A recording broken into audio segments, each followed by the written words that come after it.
ಪುತ್ತೂರಿನ ಇಂದಿರಾ ಕ್ಯಾಂಟೀನ್ಗೆ ಮಂಗಳವಾರ ಭೇಟಿ ನೀಡಿದ ಶಾಸಕ ಸಂಜೀವ ಮಠಂದೂರು ಅವರು ಅಲ್ಲಿ ಒಬ್ಬನೇ ವ್ಯಕ್ತಿ 8 ಪಾರ್ಸೆಲ್ ಊಟ ತೆಗೆದುಕೊಂಡು ಹೋದ ಬಗ್ಗೆ ತನಿಖೆ ನಡೆಸುವಂತೆ ಪುತ್ತೂರು ನಗರಸಭೆ ಜಿಲ್ಲಾಧಿಕಾರಿ ಹಾಗೂ ಯೋಜನಾಧಿಕಾರಿಗೆ ಸೂಚಿಸಿರುವುದರ ಬಗ್ಗೆ ಮಾಜಿ ಶಾಸಕಿ ಶಕುಂತಲಾ ಶೆಟ್ಟಿ ಅವರು ಕಟು ಟೀಕಾ ಪ್ರಹಾರ ಮಾಡಿದ್ದಾರೆ.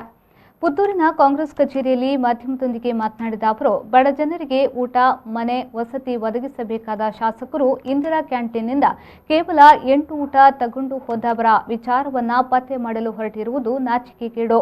ಇವರೊಬ್ಬ ನಾಲಾಯಕ್ ಶಾಸಕ ಎಂದು ಟೀಕಿಸಿದ್ದಾರೆ. ಶಾಸಕರ ಜೊತೆಯಲ್ಲಿದ್ದುಕೊಂಡು ಅವರದೇ ಕಚೇರಿಯಲ್ಲಿ ಕುಳಿತುಕೊಂಡು 94C ಯೋಜನೆಯಲ್ಲಿ ಬಡವರಿಂದ ಹಣ ತೆಗೆದುಕೊಂಡವರನ್ನ ಪತ್ತೆ ಮಾಡಲಾಗದ ಶಾಸಕರು ಕೇವಲ ಒಂದಷ್ಟು ಊಟ ತೆಗೆದುಕೊಂಡು ಹೋದವರನ್ನ ಪತ್ತೆ ಮಾಡಲು ಮುಂದಾಗಿರುವುದು ದುರದೃಷ್ಟಕರ ಎಂದು ಕಿಡಿಕಾರಿದ್ರು. ಇಂದಿರಾ ಕ್ಯಾಂಟೀನ್ನಿಂದ 8 ಊಟ ತೆಗೆದುಕೊಂಡು ಹೋದವರನ್ನ ಕೋಟಿ ನುಂಗಿದವರಂತೆ ಬಿಂಬಿಸಿ ದೊಡ್ಡ ರಾದ್ಧಾಂತ ಮಾಡುತ್ತಿರುವ ಶಾಸಕರಿಗೆ ಬಡವರ ಹಸಿವಿನ ಅರಿವಿಲ್ಲ. ಇವರ ಈ ಮಹತ್ ಕಾರ್ಯಕ್ಕೆ ಇವರಿಗೆ ಮತ ನೀಡಿ ಗೆಲ್ಲಿಸಿದ ಮತದಾರರು ದೊಡ್ಡ ಪ್ರಶಸ್ತಿ ನೀಡಬೇಕು ಎಂದು ವ್ಯಂಗ್ಯವಾಡಿದ್ರು. ಇಂದಿರಾ ಕ್ಯಾಂಟೀನ್ಗೆ ಹೋಗಿ 8 ಜನರ ಊಟ ತಗೊಂಡು ಹೋಗಿದ್ದಾರೆ ಅಂತ ಹೇಳಿ ಅವರ ಮೇಲೆ ಬಹಳ ದೊಡ್ಡ ಸಂಗತಿ ಮಾಡಿದ್ದಾರೆ.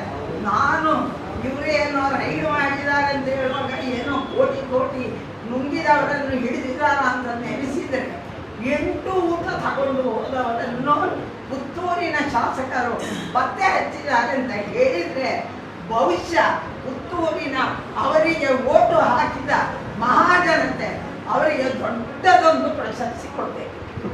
ಯಾಕಂದ್ರೆ 8 ಊಟ ಅದು ತಗೊಂಡೋದವ ಏನ್ ಮಾಡ್ತಾನೆ, ಅದನ್ನೇನು ಅವ ಲಾಕರಲ್ಲಿ ಇರ್ತಾನ ಅಥವಾ ಇನ್ನೇನಾದ್ರೂ ಮಾಡಿ ಊಟ ತಗೊಂಡು ಹೋದ್ರೆ ನಮ್ಮ ಊಟ ಮಾಡಿರ್ಬೋದು.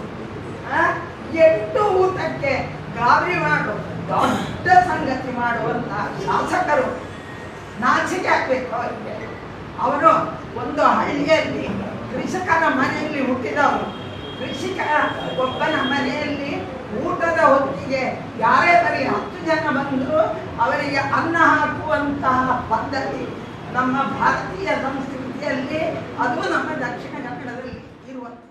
ಈ ಸಂದರ್ಭ ಸುದ್ದಿಗೋಷ್ಠಿಯಲ್ಲಿ ಪುತ್ತೂರು ಬ್ಲಾಕ್ ಕಾಂಗ್ರೆಸ್ ಅಧ್ಯಕ್ಷ ಮೊಹಮ್ಮದ್ ಬಡಗನ್ನೂರು, ಪ್ರಧಾನ ಕಾರ್ಯದರ್ಶಿ ಕೃಷ್ಣ ಪ್ರಸಾದ್ ಆಳ್ವ, ಕಾರ್ಯದರ್ಶಿ ರೋಷನ್ ಟ್ರೈ, ನಗರ ಕಾಂಗ್ರೆಸ್ ಅಧ್ಯಕ್ಷ ಮೊಹಮ್ಮದ್ ಅಲಿ ಮೊದಲಾದವರು ಉಪಸ್ಥಿತರಿದ್ದರು.